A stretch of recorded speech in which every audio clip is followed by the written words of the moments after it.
Hello and welcome to ESPN Cricinfo's videocast. It's our new edition, and our guest today, all the way from Lahore, is Ramiz Raja. Not really a guest, a friend, and I'm going to keep him there for a long time because I'm going to travel back in time, take him to Pakistan when it was at its best, Pakistan at the top under Imran Khan, then ask him what happened, why did the dip come in, and where is Pakistan cricket currently with some great names coming through, young talent coming through, and future as well, with more and more cricket now being played in Pakistan. So all this on this chapter of ESPN Cricinfo's videocast.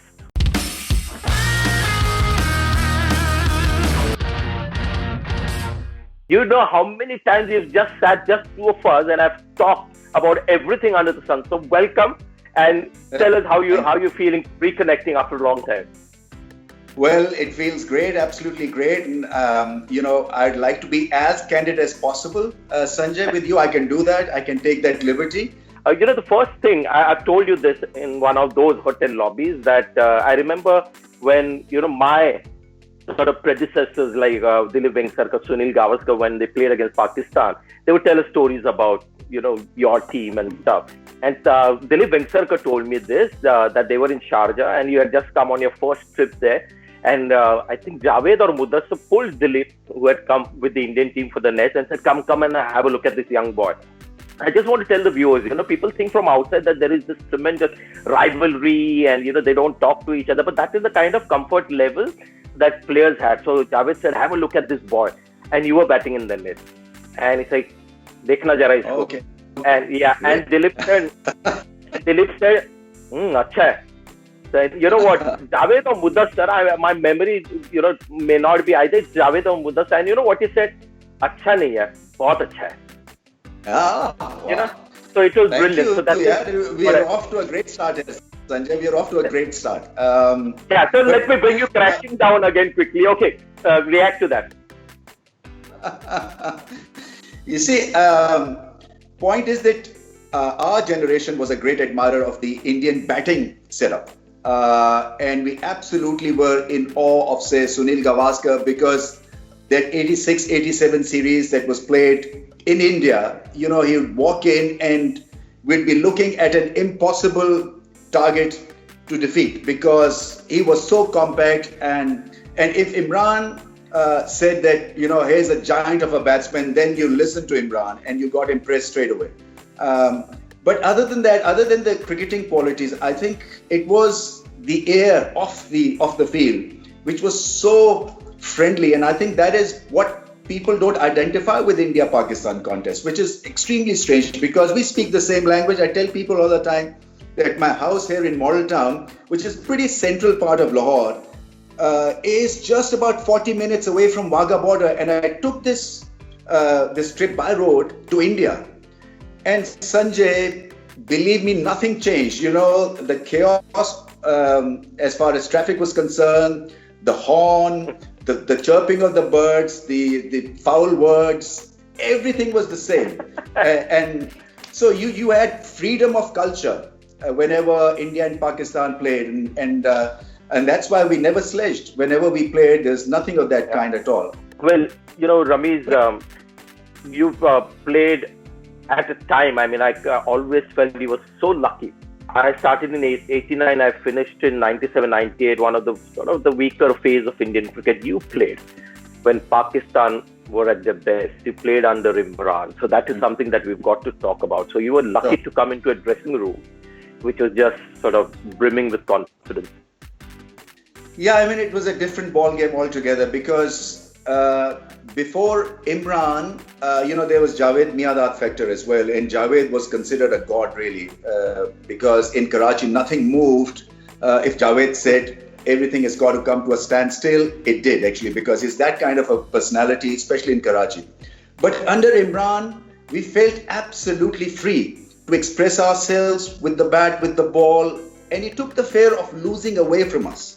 And it was all about winning. And even when we're trying to draw a game, for example, Sanjay, it helped us a lot because of that mindset. We were able to defeat the situation because we were fighting to save a game by being aggressive. and aggressive not to get beaten. So I think that is where Imran really instilled in us this great self-belief and confidence. And then he was mighty fair, with selections, and like MS Dhoni, he would think through tough situations with a lot of clarity. Ramiz, tell me now, where did Imran's own confidence come from? Because he came from Pakistan. He played county cricket like a lot of Pakistani players in that time did. But this confidence, and I've seen that confidence as a retired cricketer as well, Imran could hold an audience of Ian Chappell and Mike Proctor, all the legends, and be in the center and talk about cricket. Where did his confidence come from? Where he would then be able to sort of influence you also with his own confidence? My take is that he had it in him all the time. And even when he told us, when he was playing with a dead Pakistan team who was only looking to draw the games, and he would talk of the 72-73 Pakistan team that was full of promise and full of batting giants, yet, the moment they walked out to play a contest, the first thing that they were thinking about was drawing a game. So, and he never had this draw mentality. And that is what he told us as well. Either we're going to win or we're going to lose. So don't think about drawing the game. And his passion, I've told this to many, maybe to you as well, Sanjay, that his passion of the game was like a 10-year-old. Whether, he's playing against India or against Sri Lanka, any team in the dressing room, it would be talk about how to get that batting right, what is going wrong with my action. At times when he was coming off season, he wouldn't bowl an outswinger for 6 or 7 days because he'd tell us that there are different kind of muscles that my body will use bowling an outswinger, and my body is not yet fully prepared to do that. So he was meticulous in his preparation also, and he's way ahead in his thinking, in his training methods as well. The other great thing about Imran was that he would make champions. He would back an article, he'd back a talent, and then make sure that he'll provide him with everything. The mentality of becoming a champion, then the technical efficiency, and whatever, experience that he got by playing the game at the county level, at the test match level, he will offer you with everything. That's why, we had Wasim and we had Waqar and we had Amushi and an Inzi, because he created those talents. Yeah, I remember Inzamam, we were in England, and that's when I realized that he was really concerned about talent from all over the world. Not just Pakistan. So he was very concerned about Maninder Singh and what were you doing, and somebody from England. So he was excited by just cricketing talent. And that time, I remember it was just before the 92 World Cup. And he was telling, we've got this young batsman called Inzamam.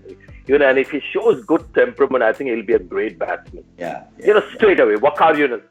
If he becomes stronger, I think he'll be one of the greatest bowlers in the world. So, he would say that. And maybe in some way, he had to prove himself also right. So he made sure that, these guys actually became great as well. Which, was great for the talent. Yeah. Great story of Imran during the 92 World Cup. So Imran had tipped him as the match winner in almost all the World Cup matches. So every time he would fail, and Inzamam failed terribly, From practice matches, we played about 7 or 8 practice matches. We got thrashed by all of the opposition. Then come the World Cup, and so he's positioned as an opener. Then he's dropped into the middle order, then late middle order, but he's not been dropped by Imran. So every time there's a team meeting and he's failed, he'd tell Inzamam, "Don't worry, you've got class. You're going to win me the World Cup." So after 3-4 matches where he had absolutely flopped, in the meeting itself, Javed took Imran on completely and butchered Inzi. He says, "Who have you got here? You're talking about a match winner. He can't even walk. Look at him. He's absolutely destroyed. He's absolutely gone from here. You're backing a wrong horse here." And so in that meeting, I still remember Imran telling me, "You don't know a thing, Javed. I know that this boy is going to win me the World Cup." And that is exactly what happened in the end also. So, intuition or regard for talent, and then backing that talent to the hilt. Now, we played in that 89 series, and I remember coming back from that 89 series just floored by this man, because as you say, it was like a child. It was a boring series, let's be very honest. 4 draws in a row, and not once did I see Imran drift away from the game. He was a captain, I know, but not once did his eyesight waver from the field onto anywhere else.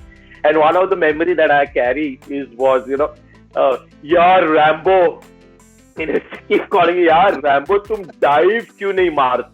That's one thing that I remember, that he was very frustrated with the slip cordon because there was few catches that were getting dropped. And he wanted you to dive. So this is my question also, that it was very interesting, a guy with that kind of background could connect sometimes with British royalty, and then connect with Salim Malik, or speak the language that certain Pakistanis would understand. Was that cultivated, or there were two parts of Imran in one? No, that's the beauty of the guy. I mean, look, he's the Prime Minister of the country, and he's loved by the peon who opens the door for him, his driver, to the foreign dignitaries and prime ministers of the world. So, he knows how to deal with different tiers of society, and that's the beauty about the guy. Also on diving and Rambo dive ni marte, this is about going back about 3 years, maybe 3-4 years ago. There's a series in Pakistan where Zimbabwe had come. So we were just taking baby steps, trying to initiate cricket back in Pakistan. And he came in to watch, in particular, about last half an hour of the one-day game. So when he was sitting in the box, I went and said hello to him. He said, "Hi, how are you? How's it? How's the commentary going and all?" And suddenly he looked at deep backward square leg area and he said, "Remember, you dropped Gordon Greenwich off my bowling, trying to." I said, "Imran bhai, but he got out after scoring 15 or 18 runs." He says, No, but the partnership was worth 35 or 38. He still remembered it. So that's why that catch that I took, the 92 World Cup catch, it was such a sitter, but it became such a very magnificent effort and a difficult effort because it was of Imran's bowling. More than being the World Cup winning catch. Absolutely, and the only thing that I still hear is catch it, Rambo. So I had to catch it. Otherwise, he would have absolutely. And it's a good thing. And it's a good thing Rambo didn't dive for that. Otherwise, you would have dropped it. It would have hit you on your head. No idea. Now, that was the time when people who really watched world cricket. Now, Ian Chappell, I have a lot of regard for him. And he said at the time, there was only one team that challenged the great West Indian team. Sure. And that was Pakistan. Sure. He didn't even say Australia or England. So that is what Pakistan had become. And I remember Imran also saying at the time when New Zealand had come to Pakistan, and he said, what's the point in playing against an ordinary New Zealand side at home? Instead, we should be going to the West Indies and playing against the West Indies. Oh. So he was very different, very vocal, and set himself high standards, high challenges. Now that team, tell us about that team that challenged of the mighty West Indies, because most of us against the West Indies, we had lost the game in the dressing room only the actual event happened outside. So tell us about that battle that you had with West Indies. You see, Sanjay, Imran liked a challenge, and he knew that he had the team to beat West Indies or to challenge West Indies, and he'd always back himself. The installation of neutral umpires, for example, I thought was a brilliant and a brave idea. Because he's written it in his book also that previously, before the era of neutral umpires, a Pakistani home umpire would come to the dressing room and ask, what are the orders? And he says, what do you mean, what are the orders? Go and umpire, because that's how things were in Pakistan before neutral umpires. But Imran did not hesitate one bit because he wanted to beat the opposition fair and square. Absolutely. And so he would want that challenge. And West Indies were the team to beat during that era. And we were quite busy playing West Indies all the time during the 80s. I played like 198 one-day matches, Sanjay. And I'm not kidding you, I played something like 95 of those 198 games against the West Indies, the mighty West Indies, because everywhere we'd find them, in Australia, in Sharjah, in Pakistan, or in the Caribbean. I just read, I think it was in Cricinfo, saying that the 1961 series, West Indies, Australia, was probably the best series ever played. But I politely tend to disagree, because I think that the series that we played against the West Indies in 1988, because there was no television, so you couldn't see the brilliance and the dramatic moments of that series, but that was really high-octane, fabulous test match cricket, because you could bowl 6 bouncers, And I received actually 18 bounces in Guyana, 18 straight bounces. So that was the kind of high octane and pacey series that we're talking about. And then Imran's bowling was outstanding. He picked up, I think, 10 wickets at Guyana. Then we had the combination, Sanjay. I think there was leg spin, there's Wasim Akram. Kadir bowled brilliantly, You talked about the confidence of Imran. The only time you've seen him slightly negative, not negative, but less confident was against Viv, right? When he was asked to, yaar, isko bouncer dalo, tum bowl bouncers to Viv. Yeah. So it's a great story actually, Sanjay. So we were the runners, myself and Salim Malik.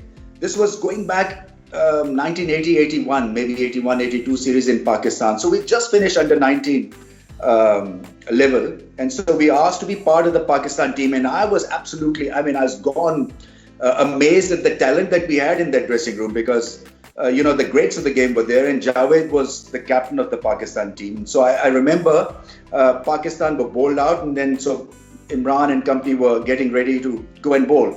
And so Javed calls in a meeting. He says, Imi, when Viv comes into bat, bowl him 2-3 bounces.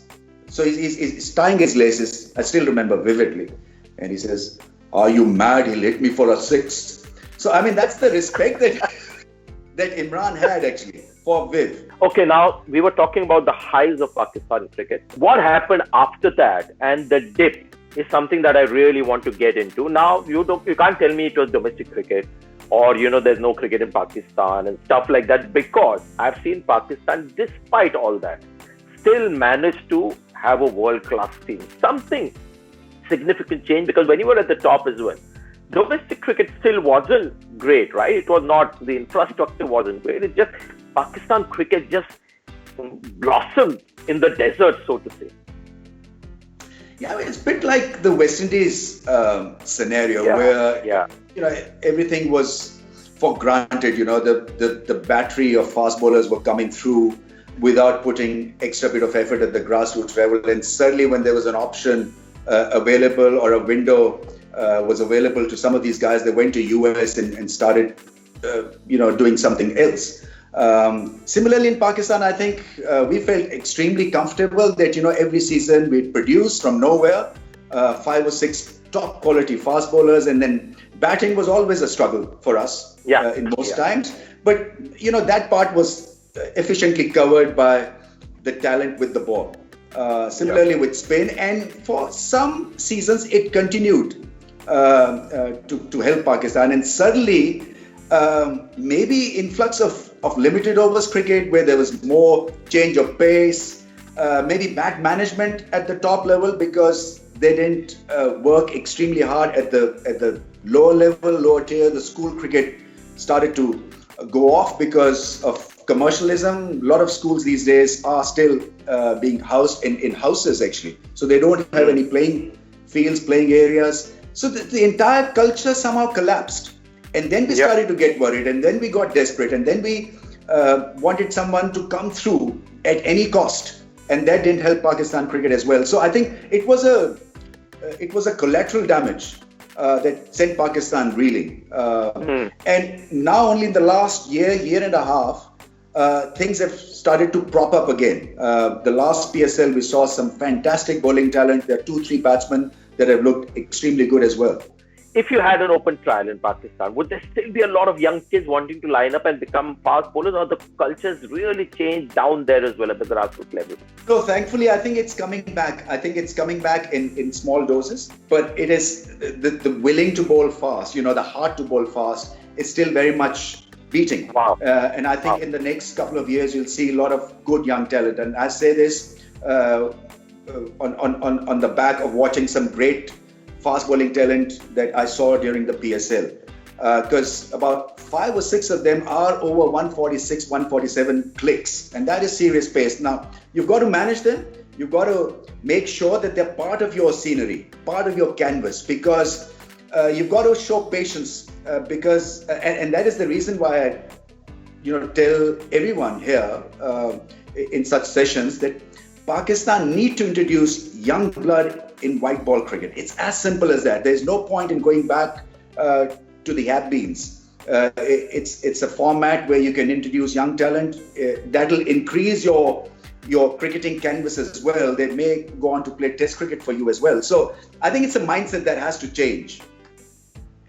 Yeah, this statement of yours, obviously, it's gone all over the world. And, I got some numbers. Typically, ESPN Cricinfo have this habit of being very skeptical about all that we say.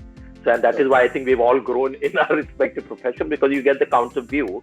And the view is that the youngsters haven't really done as well as the older names. And should one really blood youngsters for the sake of it? And whether enough opportunities have been given and they haven't really quite lived up to, because that is the counter view. See, my point is that if you don't introduce your fans to 4D television or HD television, whatever it's called, or to great coverage, broadcasting, they won't know a thing or two about good coverage at all unless they're exposed to it. Similarly, if these young guns are not given their due and space and place in white ball cricket, how would we know that they are not ones for the future? I think that the mindset has been, and this is a typical Pakistani mindset, that come the World Cup, you must have a lot of experience to win the games. I can understand the value of experience, but I still feel that there is a lot of space for young kids as well to come and do well. And so it has got to be a win-win situation where you don't see the importance of experience, but you can't back yourself completely on the back of a 37 or a 38-year-old, and not one, but 3 or 4. Now, you are seeing some players coming through, Ramiz. Let's talk about Babar Azam, for example. Mm-hmm. Just looking at his record, fantastic one-day record, but we all know we've played the game. The getting runs in 50 overs cricket, especially if you're batting in the top 3, is not that difficult. Good pitches, you tend to average 50. But in the last 5 Test matches, this guy has got 400. He had 100 and a 97 in Australia and Brisbane, Adelaide, out of these, 400. So are we watching a very special talent? Would this guy be in the league of the Inzamams and the Javed Miadas, for that matter, the guys who came after that, Misbah, Yunus? How do you see him? What is special about this guy? Great thing about Babar Azam is that he's a quality batsman. His balance is great. He's technically correct. He plays the pull shot, he plays the drive. So there's no issue regarding his technique. I think now he's got to move ahead and impress the world consistently, because he's clearly Pakistan's best batsman. He'll always be in that category of really talented ones. But I think there's more to offer as far as I'm concerned. We're going to talk about fast bowling as one of the last topics, because Pakistan cricket has been about fast bowling, starting from Fazal Mahmood and Imran, then Sarfraz, and Akhil Javed didn't get as much attention. Wasim Akram, Waqar Yunus, they've just been coming, like from the assembly line. Shaheen Afridi, Naseem Shah, these are the new guys. So tell us about the fast bowling talent that is coming through and whether that excites you. Yeah, so 3 fast bowlers that caught my eye. Shaheen Shah Afridi, because he's now able to swing the ball back into the right-handers and at pace. So he's about 6'5", 6'6". We saw a brief talent of Shaheen Shah Afridi during the World Cup. And now he's improved tremendously. He's got the self-belief. He's filled up as well. Naseem Shah is someone absolutely new, young, and he's got a lot of pace, a lot to offer. But I think he's got to be looked after properly, because that body is still building up. He's 17, 18, 19, whatever he is. He puts a lot of effort. Every time he's given a ball, I saw him in a couple of Test matches, it was like 100% from ball number 1. And that you expect from a 17 or 18-year-old kid, because he doesn't know how to preserve his energy, because every ball is like, end of his career. So he's dependent on that one delivery. And he's got pace, Sanjay.